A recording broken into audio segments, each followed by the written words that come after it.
संविधान के खिलाफ भारतीय जनता पार्टी जो षड्यंत्र रच रही है, जो छोटे गरीब तबके, जो चाहे पिछड़ी जात हो चाहे दलित हो, जो भी इस संविधान के तहत जिनको आरक्षण मिला है, उसको भारतीय जनता पार्टी और आरएसएस चाहती है कि हमको खत्म कर दे। सीधी लड़ाई मनुवादी व्यवस्था अम्बेडकरवादी व्यवस्था के बीच में है। सीधी लड़ाई, अब लड़ाई फार निफार की होगी, लड़ाई आर पार की होगी। अब मनुवादी व्यवस्था चलेगी कि बाबा साहब भीमराव अम्बेडकर का संविधान चलेगा। और इसको लागू करने के लिए हमको इस्तीफे की आज मांग करनी थी। हमने पुरजोर तरीके से अपने नौजवानों के साथ गृह मंत्री जो तड़ी पार है उसको इस्तीफा देने की मांग की है। और इस देश में संविधान चलेगा, बाबा साहब का संविधान चलेगा, ये व्यवस्था लागू होगी। इसके लिए हम लोग आदरणीय अखिलेश यादव जी के नेतृत्व में आर पार की लड़ाई लड़ने के लिए बाध्य है।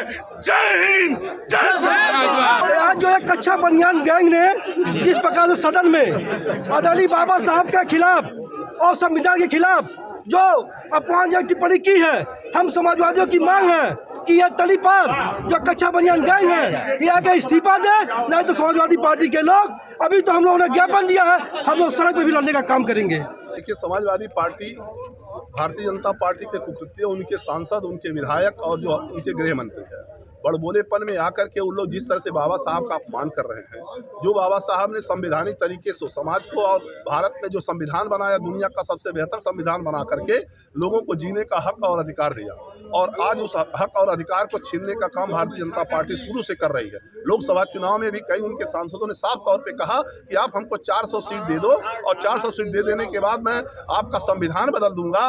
जो व्यक्ति संविधान बदलने की बात करता है, वही बात को लेकर के जनता ने उनको एकदम बहुत नीचे ला दिया है सीटों में, जो एमपी के जो चुनाव में। आज उसके बाद भी आज गृह मंत्री लोकसभा में जिस तरह से भाषा उन्होंने बोला है कि बाबा साहब को जिस तरह से दलित पिछड़े अकलियत के लोग भजते हैं, अगर आप भगवान को भजते तो आप स्वर्ग को मिल जाता। लेकिन मैं कहना चाहता हूं कि चूंकि स्वर्ग और भगवान को हमने नहीं देखा, लेकिन बाबा साहब को एक भगवान के रूप में इस धरती पर जो स्वर्ग उन्होंने दिलाया है, लोगों का संवैधानिक तरीके से हक अधिकार देने का काम किया है। जो इंसान जानवर की तरह रहता है, उन्हें हक और अधिकार दे करके आज इंसान के रूप में देख रहे हैं। इस नाते में बाबा साहब का जो विरोध किया है उन्होंने, अमित शाह का पुतला फूका जाएगा, जगह जगह उनका ज्ञापन दे करके उनका विरोध किया जाएगा।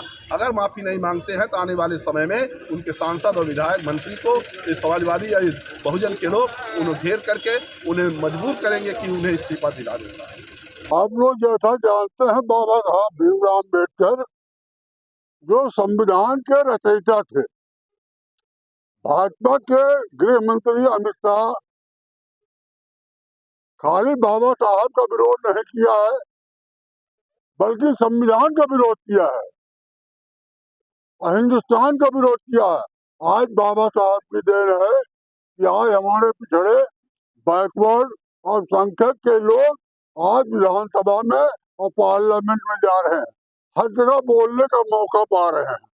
लेकिन ये भाजपा के लोग सारे दबे कुचले लोगों की जो है जवान को दबाने के लिए ये कह रहा है अम्बेडकर जितना नाम लिया जाएगा, भगवान का नाम लिया जाए, स्वर्ग हो जाएगी। मैं तो कह रहा हूँ मोदी का जितना नाम लिया जाता है, अगर उतना नाम भगवान का लिया जाए, स्वर्ग हो जाए। मोदी का नाम लेकर के हिंदुस्तान को बर्बाद करने का काम किया जा रहा है, और जब तक अमित शाह इस्तीफा नहीं दे देंगे तब तक समाजवादी पार्टी का यह धरना प्रदर्शन चालू रहेगा।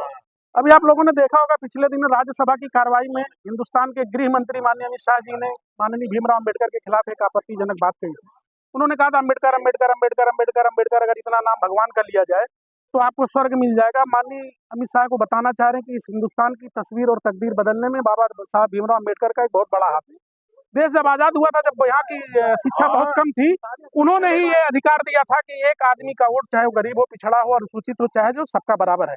और उन्हीं के बदौलत आज जितने लोग भी पार्लियामेंट में पहुंचे होंगे, अनुसूचित जाति की जो कोटा रिजर्व हुई होगी, ये बाबा साहब की ही देन है।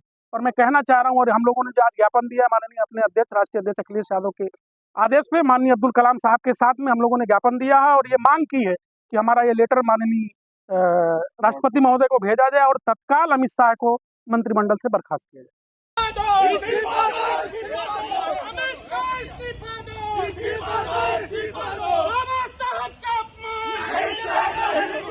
हिंदुस्तान में रहना है तो